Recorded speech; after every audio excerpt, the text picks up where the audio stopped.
So a lot of people ask, what is soul stirring? Tell me about soul stirring, which is a great place to get started, right? Because you want to know, and I want you to know. And I can give you the mechanics, right? So soul stirring is a 10-week, virtually interactive, life-enriching, soulfully self-expressive, living our truth journey. And it's 10 weeks, 2 hours each week consecutively, right? Because we have to invest some time in facilitating the development, the growth, the stretch that we want to experience for ourselves. So that's kind of the mechanics, okay? And I can tell you more about the mechanics a little bit later, but what you really need to know is that soul stirring is about, at the core of it, it's about calling forth the light that's within each of us, okay?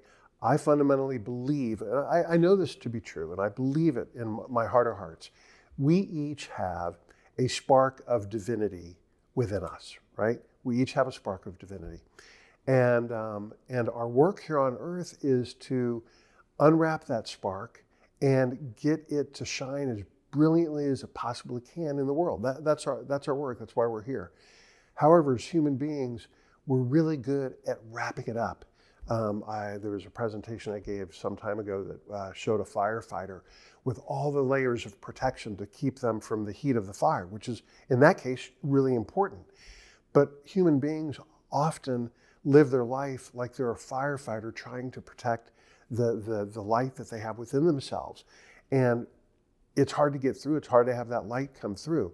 So soul stirring is meant to pull those layers away and let that light shine through, let that divine spark shine through.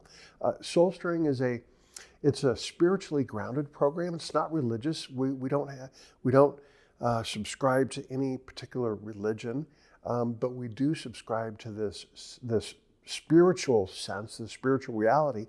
So you can call it God. You can call it a higher power. You can call it a universal energy. You can call it whatever you want, but what you're acknowledging is that there is something greater than ourselves that's at play here, okay? And so that's the spiritual grounding of soul stirring. And through a 10-week program that's broken up into 3 pillars, you will engage in work that has you begin to unwrap your divine spark, your light. The first pillar is actually called living in the light, right? Because if we each have and this is an important component, not only are we unwrapping the spark that's within ourselves, but we're learning how to invite others to unwrap their spark as well, right? So we're holding a space for ourselves because that's what we have control over and that's where we need to start the work. But then we need to hold a space for others to open up their spark as well. So living in the light, and living in the light is, the first few weeks of the program. And it's like, what is the spark that's within you? Why are you here? Some of life's bigger questions. When have you felt most alive, right? Like you're really living your life like you're most alive. And how can we bring more of that in your day-to-day experience, right? That's what we want to do. So it's living in the light is the first pillar. The second pillar is unapologetic presence. And unapologetic presence is showing up in the world without apology, without discounting the space and the breath and the air that you take up in the world, right? There's no need. Look, that you are here at all, that all the things came together, that you were conceived, and that your mom went through whatever period of time it took to give birth to you, and that you were born, and that you're living and breathing. Like no small set of circumstances happened for you to be here. So don't apologize for it. Don't discount it. So much, my personal stories, and people have told me this, that I would often excuse myself before I even started saying something, or I'd apologize before I even started getting words out of my mouth. It's like, for what? I've done a lot of work, and yet there are times when I still will, but I'm getting so much better at not apologizing for the space and the air that I breathe. There's no need. Unapologetic presence. And one of the keys to unapologetic presence is unapologetic acceptance, right? If there's part of you that you don't own and you can't accept, then there's probably some work to do to figure out what is it about myself that I need to do differently so that I really do claim and own myself, right? And so unapologetic presence really digs deep into some of the things that are going to help you show up as your best self. And then the third pillar, the alchemy, which is another word for magic, the alchemy of we, right? So here's what happens when we're social creatures. We are designed, we're meant to be in connection, be in relationship with other human beings. We are. That universal energy, that higher power, we're designed so that we're meant to be in relationship with each other. And yet, and sadly, in today's world with snippets of tweets and sound bites and, let's live on the surface because we don't want to get too deep because, we don't know what we're going to experience there. Let's just, skim along the surface. Sadly, we live marginal lives. And I don't know about you, but I'm not here to live marginal, okay? I want to live all in.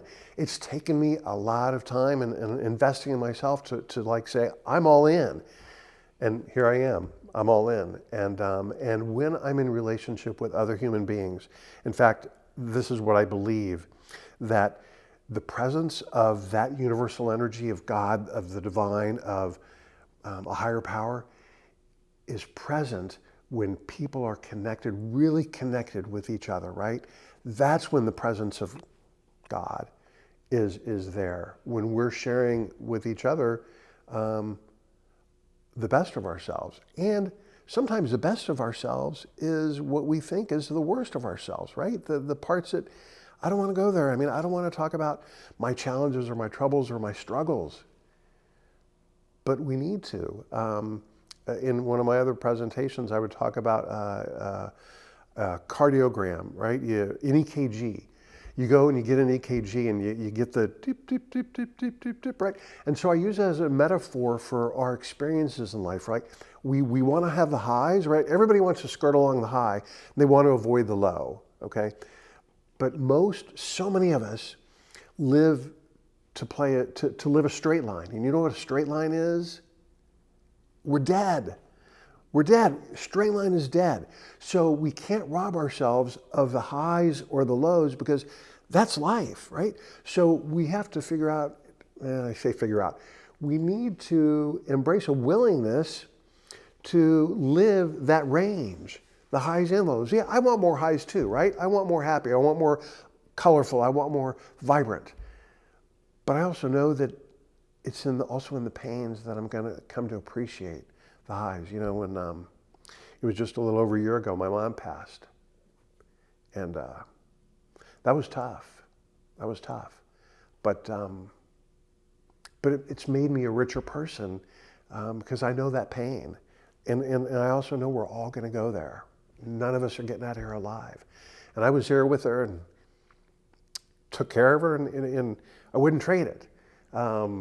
But I also, had I avoided it, had I not committed that time, I know I would have robbed myself of life experience that gives me so much more richness in my own life experience. So the highs and the lows, but even with my mom, I was in relationship with her, and I know the spark, that divinity, that higher power for me, it was right there with us. And it was, we witnessed each other. That's another point of this the alchemy of we. Like if we can really hold a space to witness the humanity of one another and say, okay, we may not agree, but you're human. We both are. Let's grant ourselves permission to be human and have our perspectives, our opinions. So when I think about sort of explaining what soul stirring is, take all of that, shake it up and mix it up, right? Because we're going to stir it up. That's where we are going to be stirring our souls together in this work. And what's on the other side, I can't, no promises, no guarantees about for you or for, for any of us what's on the other side of this work, except I believe wholeheartedly there's like great things on the other side of this work. And anyway, we'll get into more of it as we keep sharing these posts, but that in a rather long snippet, that's soul stirring.